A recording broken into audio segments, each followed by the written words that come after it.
Our domestic water pump keeps tripping whenever it's asked for very small amounts of water by the system. It's controlled by an electronic control unit, which has a failing. The unit can't stand requests for very small amounts of water, for example if something's dripping. It struck me that if I were to put a non-return valve in the system and then install one of these to act as a sort of capacitor, whenever a few small drips were required, this would supply them without troubling the pump, and the pump wouldn't keep tripping.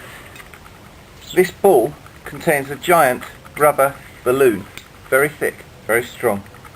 The water should rush into the container and start to fill the balloon. However, within the ball, but outside the balloon, is a chamber full of compressed air. I've just put 1.5 bar in it. The hope is that the water will rush into this thing, fill the balloon, the compressed air will try to force the water back out, and we'll have a sort of stasis until there's a drip. It's all plumbed in and ready to go.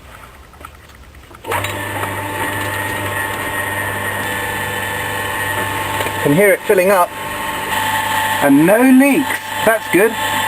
Well, it's the day after I installed my machine.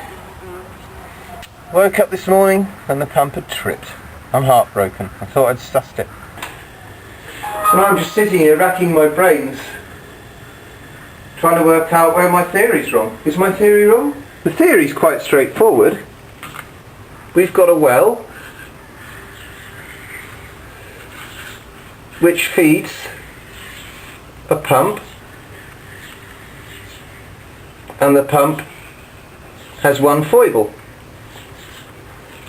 I'm not going to try and actually draw a pump here.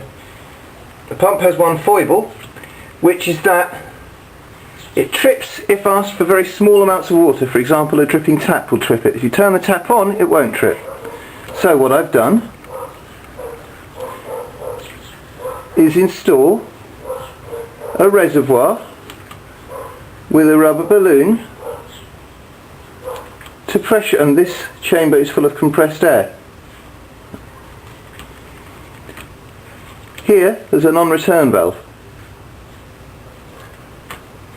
The idea is that should the house make unreasonably small demands for water, actually looks like my house, if the house should make unreasonable demands for water, let's say the house drips. The idea is that the compressed air in this balloon forces water out to supply the drips, slowly emptying the balloon. By the time the balloon empties practically completely, the pump would kick back in, but it wouldn't trip because it would have a whole balloon to reinflate against pressure. It would have a job to get its teeth into, which is what it seems to want. So, why doesn't it work? I'm a bit gutted about this whole pump business, really. I've run out of ideas. I can't see what's unsound about the idea. The only thing I can think of to do is to dig one of the bikes out and go to a plumbing factories and see how much a new electronic control unit would be, because that one worked perfectly for the first 6 months.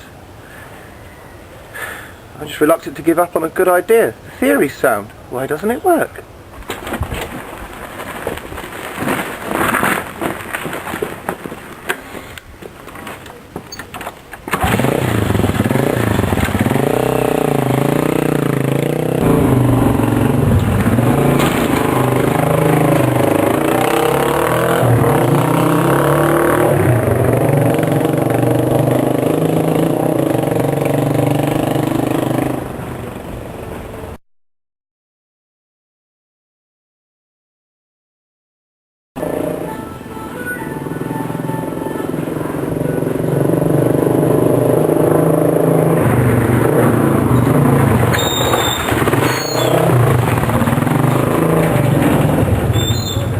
Okay, this is what I got for my €100. Well, it breaks my heart to rip this arrangement to bits, but that's what I'm about to do.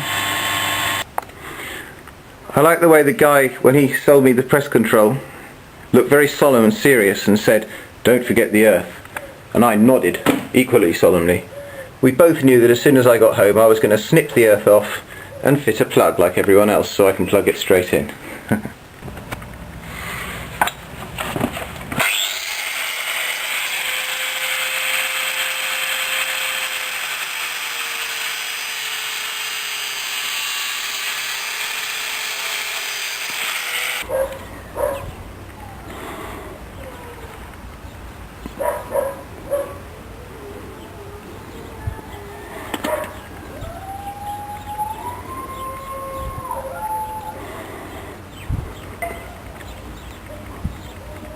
We'll bang a bit in here as well.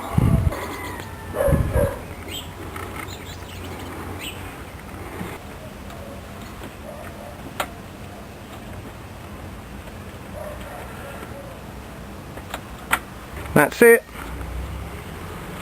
All glued up. Okay, I've left the glue to dry.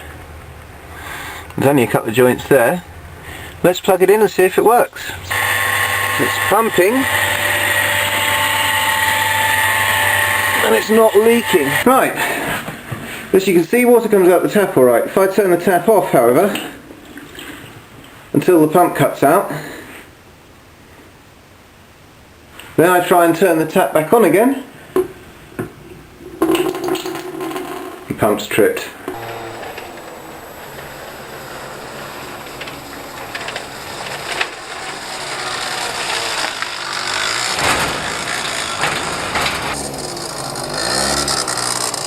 Well, I've had enough of electronics, so I bought an electro-pneumatic pump. That's gone in. Let's see if we have any more luck with this. Okay, let's try the same test as before. Pump's running.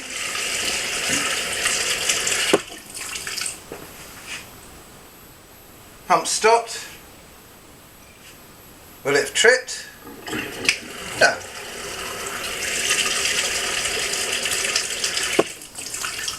At last.